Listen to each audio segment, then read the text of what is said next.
जय हिंद साथियों, स्वागत करता हूं आप सभी का अपने यूट्यूब चैनल स्टडी अड्डा RKGK के चैनल पर। साथियों, आज इस वीडियो में हम आपके लिए आरपीएफ कांस्टेबल और एसआई के लिए कुछ महत्वपूर्ण प्रश्न लेकर आए हैं।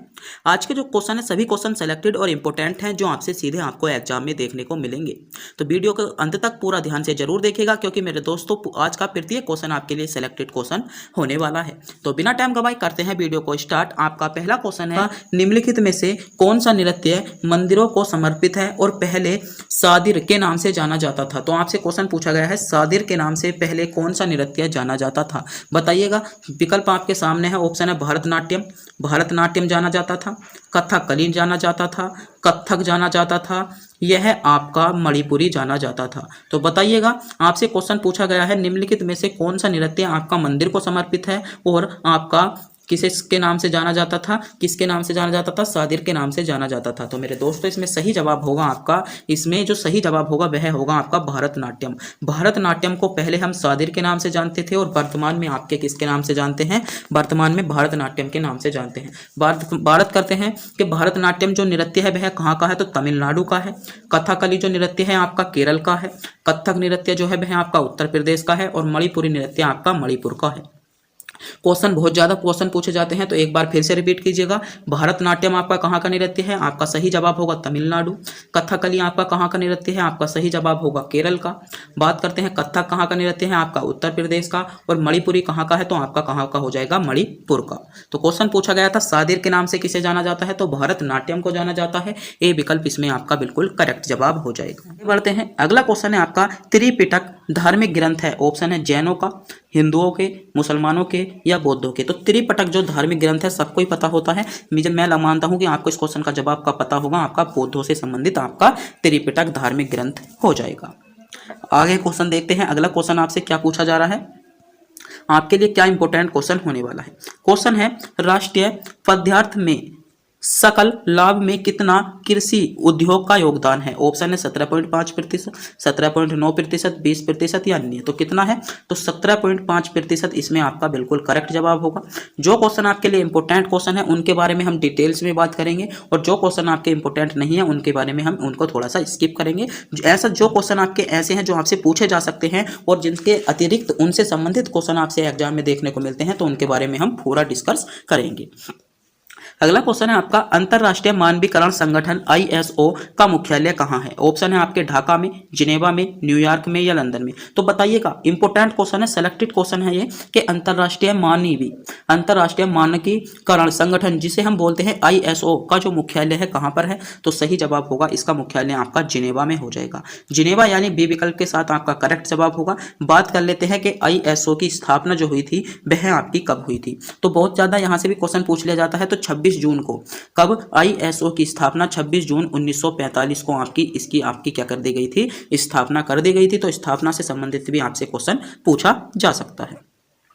आगे क्वेश्चन देखते हैं, अगला क्वेश्चन है आपका इंपॉर्टेंट क्वेश्चन है, बहुत ज्यादा एग्जाम में देखने को मिलता है कि भारत में राष्ट्रीय उपभोक्ता दिवस कब मनाया जाता है। तो बताइएगा, विकल्प आपके सामने है, सोचिएगा समझिएगा, क्वेश्चन का जवाब कमेंट बॉक्स में बताइएगा। ऑप्शन है 24 दिसंबर को, 1 मार्च को, 10 अप्रैल को या 10 दिसंबर को। तो बताइएगा, भारत में राष्ट्रीय उपभोक्ता दिवस कब मनाया जाता है। सेलेक्टेड क्वेश्चन, इंपॉर्टेंट क्वेश्चन आपके लिए है और आपसे सीधा एग्जाम में देखने को मिलेगा कि भारत में राष्ट्रीय उपभोक्ता दिवस कब मनाया जाता है। तो मेरे दोस्तों, जो भारत में राष्ट्रीय उपभोक्ता दिवस मनाया जाता है वह आपका 24 दिसंबर को आपको राष्ट्रीय उपभोक्ता दिवस के रूप में जो आपका 24 दिसंबर है देखने को मिल जाएगा।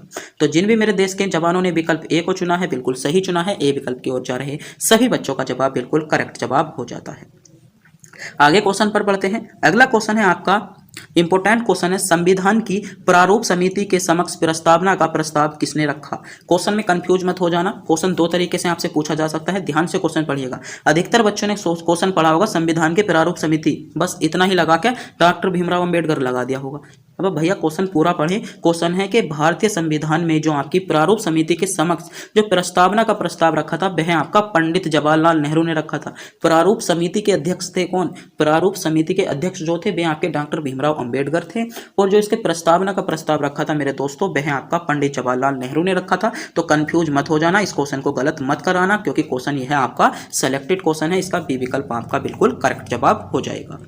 आगे क्वेश्चन देखते हैं, अगला क्वेश्चन है आपका इंपॉर्टेंट क्वेश्चन, इस क्वेश्चन को बताऊंगा। क्वेश्चन है स्वच्छ भारत अभियान कब आरंभ हुआ? ऑप्शन है 1 अप्रैल 2015 को, 9 दिसंबर 2014 को, 2 अक्टूबर 2014 को या 26 जनवरी 2015 को। तो बताइए स्वच्छ भारत अभियान कब आरंभ हुआ था? तो मेरे दोस्तों जो स्वच्छ भारत अभियान था वह आपका 2 अक्टूबर, कब? 2 अक्टूबर 2014 को आरंभ हुआ था और 2 अक्टूबर 2019 तक जो इसका लक्ष्य था वह था आपका संपूर्ण भारत को एक स्वच्छ देश बनाना।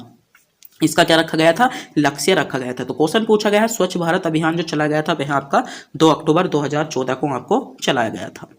अगला क्वेश्चन है आपका, क्वेश्चन है कौन सा मेट्रो शहर भारत का पहला वाईफाई सक्षम शहर बना है? ऑप्शन है मुंबई मेट्रो, नई दिल्ली मेट्रो, कोलकाता मेट्रो या चेन्नई मेट्रो। तो क्वेश्चन आपका इंपॉर्टेंट है कि पहला वाईफाई सक्षम शहर जो आपका मेट्रो शहर बना है वह आपका कौन सा बना है? तो सही जवाब जो इसमें मेरे दोस्तों आपका करेक्ट जवाब होने वाला है कोलकाता शहर, इसमें आपका सी विकल्प के साथ आपका बिल्कुल करेक्ट जवाब होने वाला है। अगला क्वेश्चन है आपका क्षारक को जल में घोलने पर क्या मुक्त होते हैं? ऑप्शन है OH- आयन, H+ आयन, दोनों आयन या कोई नहीं। तो बताइए क्षारक को जब हम जल में घोल देंगे तो उसको घोलने पर क्या मुक्त होता है? इंपॉर्टेंट क्वेश्चन है। तो क्षारक को जल में घोलने पर मेरे दोस्तों OH- आयन हमें प्राप्त होते हैं। अगर हम अम्ल को जल में घोलते हैं तो आपको H+ आयन प्राप्त होगा। तो इसमें सही जवाब क्या होगा? ए विकल्प आपका बिल्कुल करेक्ट जवाब होने वाला है।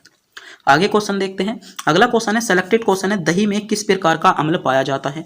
ऑप्शन है लैक्टिक अम्ल, साइट्रिक अम्ल, ओर्जेलिक अम्ल या अन्य। तो दही में, तो मेरे दोस्तों जो दही आपके क्या होती है? खट्टी होती है। तो खट्टे पदार्थों में आपको क्या मिलता है? लैक्टिक अम्ल देखने को मिलता है। तो सही जवाब क्या होगा? दही में आपका लैक्टिक अम्ल आपको देखने को मिल जाएगा। उत्तर प्रदेश पुलिस जो आपका 17 तारीख को सेकंड शिफ्ट में पेपर हुआ था उसमें क्वेश्चन आपको सीधा देखने को मिला था। तो इंपॉर्टेंट क्वेश्चन है आपका दही में किस प्रकार का अम्ल पाया जाता है? तो लैक्टिक अम्ल आपका दही में पाया जाता है। बात कर लेते हैं साइट्रिक अम्ल किस चीज में पाया जाता है? तो मेरे दोस्तों जो साइट्रिक अम्ल होता है वह आपका जैसे नींबू हो गया, संतरा हो गया, संतरे में आपके क्या पाया जाता है? साइट्रिक अम्ल पाया जाता है। ओर्जेलिक अम्ल आपका जो होते हैं पत्तेदार सब्जियों में आपको ओर्जेलिक अम्ल आपका देखने को मिल जाएगा।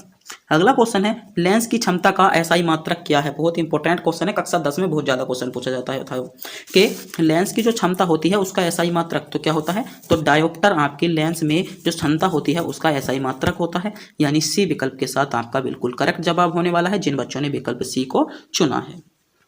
अगले क्वेश्चन पर बढ़ते हैं। अगला क्वेश्चन क्या है आपका? अगला क्वेश्चन है भारत का सबसे लंबा बांध कौन सा है? ऑप्शन है भाखड़ा नांगल बांध, इंदिरा सागर बांध, हीराकुंडा बांध, नागार्जुन सागर बांध। तो बताइए भारत का सबसे लंबा बांध, तो भारत का सबसे लंबा बांध कौन सा है? तो हीराकुंडा बांध मेरे दोस्तों भारत का सबसे लंबा बांध है। सी विकल्प के साथ इसमें आपका करेक्ट जवाब होगा। बात करते हैं भाखड़ा जो आपका नांगल बांध है या भाखड़ा जो बांध है वह आपका कहाँ पर है? यहाँ से भी तो क्वेश्चन पूछा जा सकता है कि भाखड़ा बांध कहाँ पर है? तो यह कहाँ पर है? आपका पंजाब में। कहाँ पर है? पंजाब में आपका भाखड़ा बांध है। कौन सी नदी पर है? तो पंजाब में कौन सी नदी पर बना हुआ है? तो बताइए जो आपका भाखड़ा बांध है वह पंजाब में कौन सी नदी पर बना है? तो सतलुज। कौन सी नदी पर? सतलुज नदी पर यह आपका बना है, क्योंकि यहाँ से क्वेश्चन आपसे पूछा जाता है। इंदिरा गांधी सागर बांध, तो इंदिरा जो आपका सागर बांध है वह कहाँ पर है? तो वह आपका है मध्य प्रदेश में। कहाँ पर है? मध्य प्रदेश में है। कौन सी नदी पर है? तो नदी की बात करते हैं तो कौन सी नदी हो जाएगी आपकी? नर्मदा नदी पर है। कौन सी नदी पर है? नर्मदा नदी हो जाएगी। बात करते हैं हीराकुंडा बांध की, तो हीराकुंडा बांध आपका कौन सी नदी पर है? महानदी पर है। हीराकुंडा बांध आपका कौन सी पर है? महानदी पर है। और कहाँ में है? तो उड़ीसा में है। बात करते हैं नागार्जुन सागर बांध की, तो नागार्जुन सागर बांध आपका कहाँ पर है? तो तेलंगाना में है। कहाँ पर? तेलंगाना में है और कृष्णा नदी पर है। कौन सी नदी पर है? कृष्णा नदी पर आपका हो जाएगा। तो यहाँ से भी क्वेश्चन आपसे पूछा जा सकता है।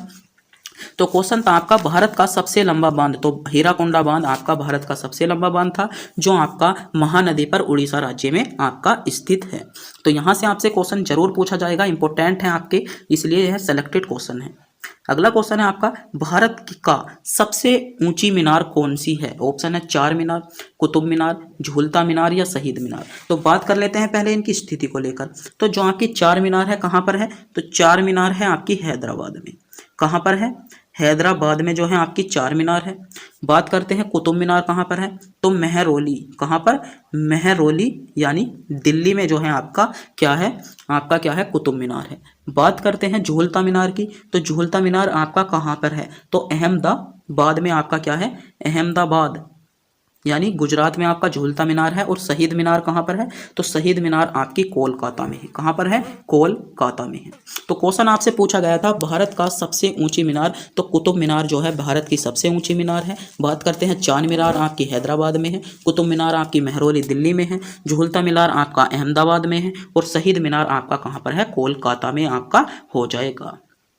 अगला क्वेश्चन है आपका, विश्व का प्रथम विश्वविद्यालय कौन सा है? ऑप्शन है पेरिस विश्वविद्यालय, इलाहाबाद विश्वविद्यालय, तक्षशिला विश्वविद्यालय या असम विश्वविद्यालय। तो विश्व का जो प्रथम विश्वविद्यालय है मेरे दोस्तों वह है आपका तक्षशिला विश्वविद्यालय। तक्षशिला विश्वविद्यालय जो है विश्व का सबसे बड़ा या विश्व का सबसे पहला विश्वविद्यालय है, जो आपका वर्तमान में जो है पाकिस्तान वाले क्षेत्र में आपका क्या है? तक्षशिला विश्वविद्यालय है।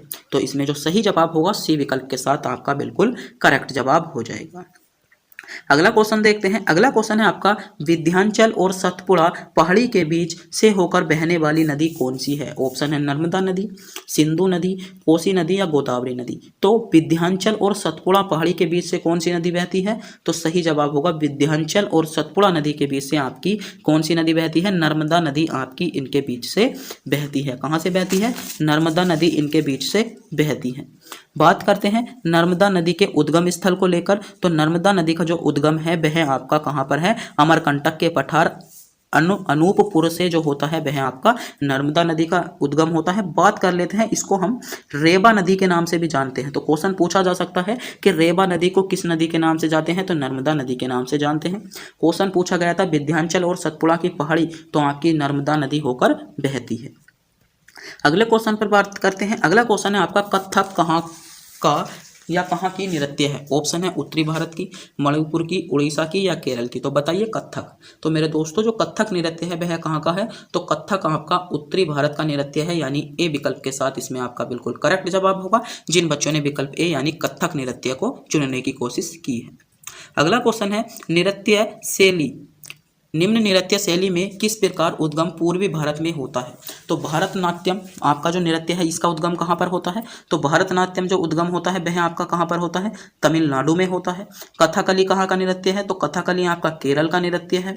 कुचिपुड़ी कहाँ का है? तो आंध्र प्रदेश का है। कौन सा है? कुचिपुड़ी आपका आंध्र प्रदेश का है। और मणिपुरी नृत्य जो है आपका मणिपुरी का होगा। तो क्वेश्चन आपसे पूछा गया था निम्नलिखित नृत्य शैलियों में से किसका उद्गम, तो पूर्व का राज्य कौन सा है? तो मणिपुर जो है आपका पूर्व का राज्य है। तो पूर्वी जो आपका भारत में नृत्य का उद्गम होता है मणिपुरी, इसमें आपका सही जवाब होगा। क्वेश्चन यहां से जरूर पूछा जाता है। एसएससी जीडी जो 2024 में आपके एग्जाम हुए थे उसमें हर बार यहां से क्वेश्चन मिला था। लगभग जितनी भी शिफ्टों में आपके पेपर हुए थे आपको यहां से क्वेश्चन हर शिफ्ट में मिल रहा था।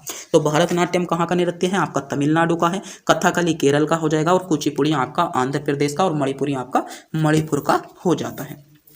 इंपोर्टेंट क्वेश्चन था, इसका आपको पता होना चाहिए। स्क्रीनशॉट भी इस क्वेश्चन का आप ले सकते हो। तो मेरे प्यारे साथियों एक बार फिर से बता दूं, आपने अभी तक हमारे चैनल को सब्सक्राइब नहीं किया है, चैनल को सब्सक्राइब, वीडियो को लाइक और अपने दोस्तों के पास वीडियो को शेयर जरूर कर दीजिएगा।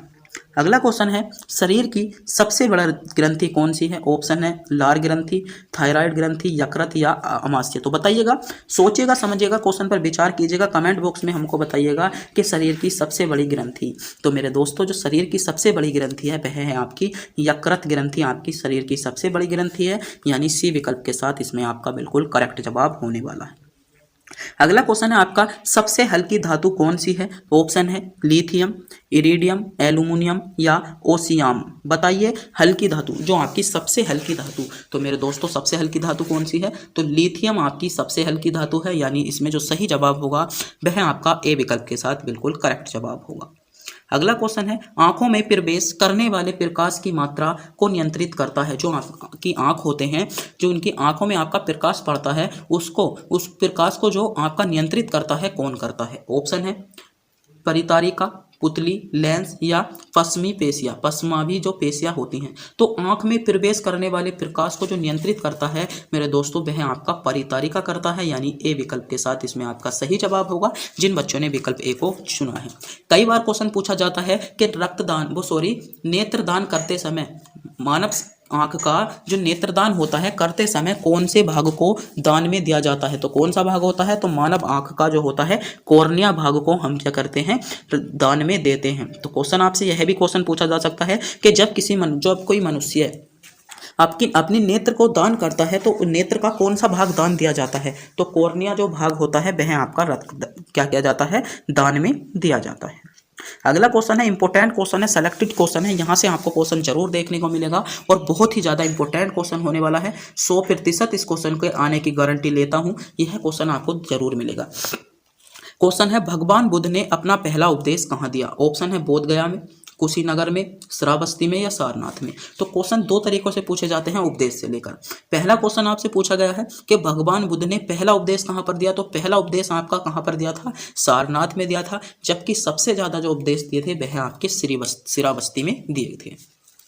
तो दोनों इंपॉर्टेंट क्वेश्चन है। अगर क्वेश्चन आपसे पूछा जाता है कि भगवान गौतम बुद्ध ने अपने सबसे ज्यादा उपदेश कहाँ पर दिए थे? तो श्रावस्ती में दिए थे और पहला उपदेश आपका सारनाथ में दिया था। अगला क्वेश्चन है, भारत का पहला गृह मंत्री है या गृह मंत्री थे? ऑप्शन है वल्लभ भाई पटेल, डॉक्टर राजेंद्र प्रसाद, पंडित जवाहरलाल नेहरू या जॉन मथाई। तो बताइए भारत का पहला गृह मंत्री, तो भारत का पहला गृह मंत्री कौन था? इंपॉर्टेंट क्वेश्चन, सोचिएगा, समझिएगा, बताइएगा। तो वल्लभ भाई पटेल। तो वल्लभ भाई पटेल क्या थे? भारत के पहले गृह मंत्री थे। पंडित जवाहरलाल नेहरू कौन थे? भारत के प्रथम प्रधानमंत्री थे। और डॉक्टर राजेंद्र प्रसाद जो थे आपके भारत के पहले राष्ट्रपति थे। अगला क्वेश्चन देखते हैं। अगला क्वेश्चन आपसे क्या पूछा गया है? क्वेश्चन है, भारतीय रेल का राष्ट्रीयकरण कब हुआ? ऑप्शन है 1950 में, 1898 में, 1955 में या 1960 में। तो बताइए भारतीय रेल का राष्ट्रीयकरण। तो मेरे दोस्तों जो भारतीय रेल थी उसका जो राष्ट्रीयकरण हुआ था वह आपका कब हुआ था? तो सही जवाब होगा भारतीय रेल का राष्ट्रीयकरण आपका 1950 में हुआ था, यानी इसमें ए विकल्प के साथ आपका करेक्ट जवाब हो जाएगा। तो थोड़ी सी स्पीड बढ़ाते हैं। लगभग वीडियो आपकी 23 मिनट की हो चुकी है, 23 से 24 मिनट की, और क्वेश्चन अभी तक आपके बहुत सारे क्वेश्चन बचे हैं, लगभग आधे क्वेश्चन बच गए हैं। तो जल्दी से जल्दी हम क्या करते हैं, थोड़ी सी वीडियो की स्पीड बढ़ाते हैं और जो इंपॉर्टेंट क्वेश्चन है उसके बारे में ही बताएंगे, वरना थोड़े थोड़े आपको रिवीजन कराते जाते हैं। क्वेश्चन है, भारतीय रिजर्व बैंक का मुख्यालय कहाँ पर है? ऑप्शन है नागपुर में, दिल्ली में, मुंबई में या भोपाल में। तो बताइएगा, सोचिएगा, समझिएगा। भारतीय रिजर्व बैंक जो आपकी आरबीआई यानी भारतीय रिजर्व बैंक का मुख्यालय है कहाँ पर है? तो भारतीय रिजर्व बैंक का मुख्यालय आपका कहाँ पर हो जाएगा? मुंबई का हो जाएगा। और एसबीआई बैंक जो है, एसबीआई बैंक का भी आपका क्या है, मुख्यालय आपका कहाँ पर है? आपका मुंबई में ही है। बात कर लेते हैं भारतीय रिजर्व बैंक की स्थापना को लेकर। तो 1935 में हुई थी और एसबीआई की स्थापना आपकी 1955 में हुई थी। तो चारों के चारों क्वेश्चन आपके लिए इंपॉर्टेंट है। क्वेश्चन पूछा गया था भारतीय रिजर्व बैंक का मुख्यालय कहां पर है? तो मुंबई में है। एसबीआई बैंक का भी मुख्यालय आपका मुंबई में है। इन दोनों बैंकों से ज्यादा क्वेश्चन पूछे जाते हैं। और जो इनकी स्थापना हुई थी 1935 और 1955 में क्या की गई थी? इनकी दोनों की स्थापना की गई थी। अगला क्वेश्चन है, स्कूल व्यवस्था की मुख्य जिम्मेदारी किसके ऊपर है? ऑप्शन है शिक्षक के, प्रिंसिपल के, प्रबंधक के या उपरोक्त सभी के। जो आपकी स्कूल में व्यवस्था बनाई जाती है वह आपकी उसकी जो जिम्मेदारी होती है तो किसके पास होती है? तो किसके पास होती है? तो उसकी जिम्मेदारी आपकी प्रिंसिपल के पास होती है। किसके पास? प्रिंसिपल के पास उसकी आपकी जिम्मेदारी होती है। अगला क्वेश्चन है आपका, शिक्षा के प्रचार एवं प्रसार से लोकतंत्र मजबूत होता है, अंधविश्वास में कमी आती है, आर्थिक विकास की दर बढ़ती है या ये सभी। तो शिक्षा का अगर हम प्रचार व प्रसार करेंगे तो उसमें लोकतंत्र भी आपका मजबूत होगा, अंधविश्वास पे भी कमी आएगी, आर्थिक विकास की दर में भी वृद्धि होगी। तो इसमें जो सही जवाब होगा विकल्प डी के साथ आपका बिल्कुल करेक्ट जवाब होगा, जिन भी मेरे देश के जवानों ने विकल्प डी यानी ये सभी को चुना है।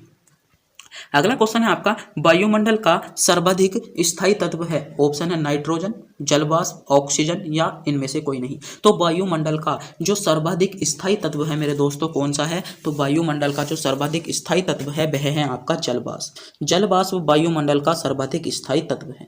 क्वेश्चन आपसे पूछा जा सकता है कि वायुमंडल में सर्वाधिक कौन सी गैस पाई जाती है? तो वायुमंडल में जो सर्वाधिक गैस आपको मिलती है नाइट्रोजन गैस आपको वायुमंडल में सर्वाधिक देखने को मिलती है, जिसका प्रतिशत है आपका 78.8%।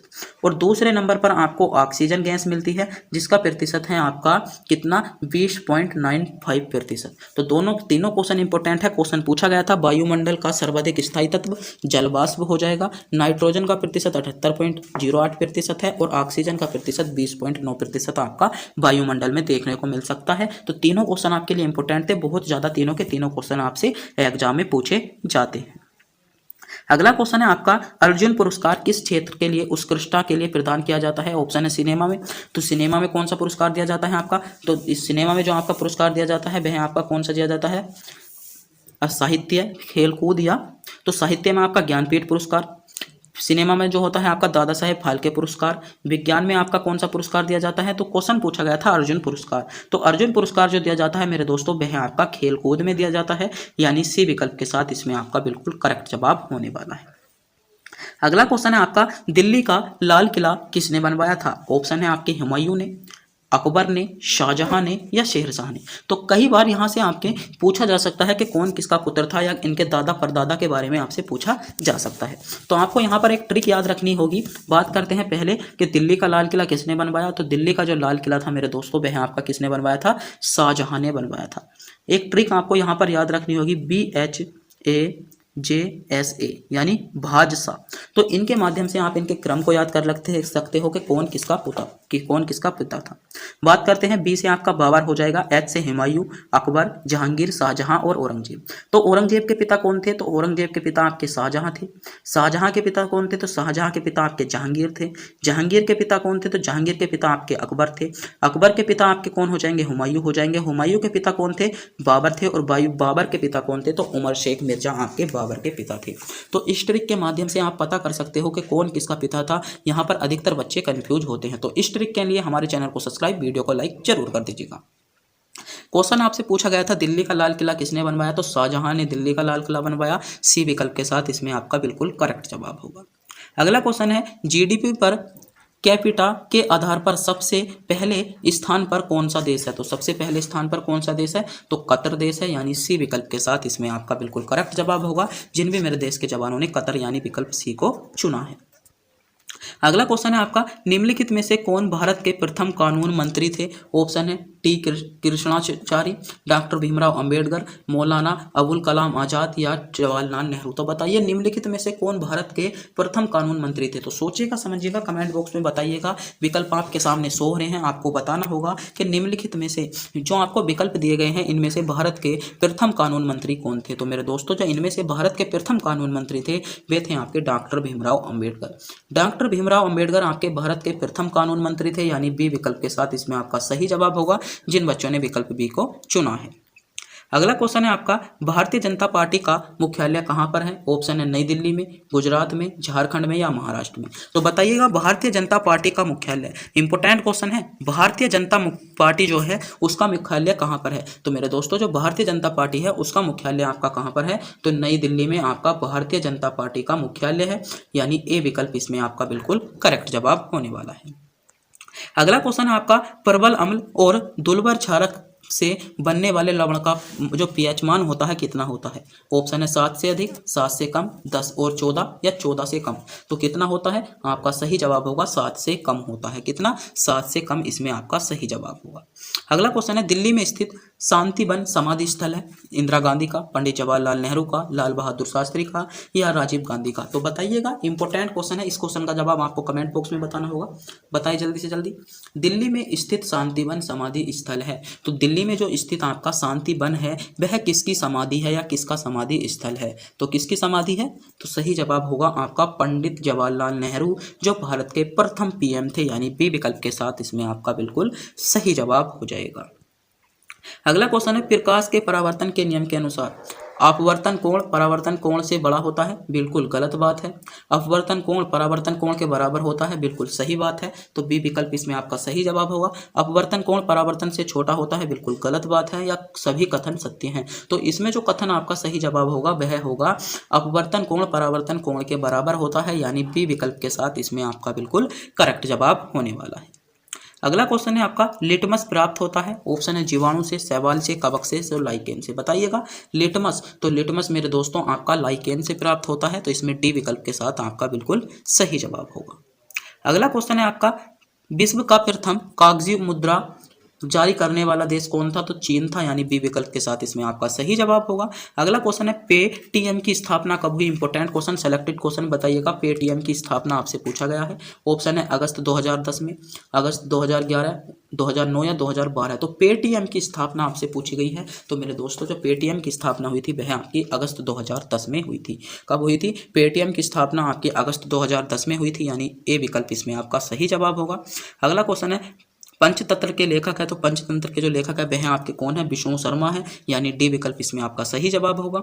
अगला क्वेश्चन है, निम्नलिखित में से एक कौन सा देश मित्र राष्ट्रों में शामिल नहीं था। ऑप्शन है इंग्लैंड, जापान, अमेरिका। तो ये सभी जो थे मित्र राष्ट्रों में शामिल थे, यानी डी विकल्प आपका सही जवाब होगा। और आज की वीडियो का अंतिम क्वेश्चन आपकी स्क्रीन पर आ चुका है। क्वेश्चन है, बंगाल के मुगल साम्राज्य से पृथक कर स्वतंत्र किया था। ऑप्शन है मुर्शिद कुली खान ने, सयादत खान ने, सरफराज खान ने या अन्य ने। तो बताइए, तो इसमें जो सही जवाब होगा, बंगाल को जो मुगल साम्राज्य से पृथक कर दिया गया था मेरे दोस्तों, मुर्शिद कुली खान ने पृथक कर दिया था, यानी ए विकल्प इसमें आपका सही जवाब होगा। तो आज के जो मेरे दोस्तों क्वेश्चन थे वह आपके लिए सारे सेलेक्टेड क्वेश्चन थे और इंपॉर्टेंट क्वेश्चन थे, जो आपको सीधे आपके एग्जाम में मिलेंगे और आपके लिए बहुत ही इंपॉर्टेंट क्वेश्चन होने वाले थे। तो अगर मेरे दोस्तों आपको भी वीडियो अच्छी लगी हो, वीडियो को लाइक और हमारे चैनल पर नए हो चैनल को सब्सक्राइब और अपने दोस्तों के पास वीडियो को शेयर भी जरूर कर दीजिएगा। तब तक के लिए मिलते हैं अगली वीडियो।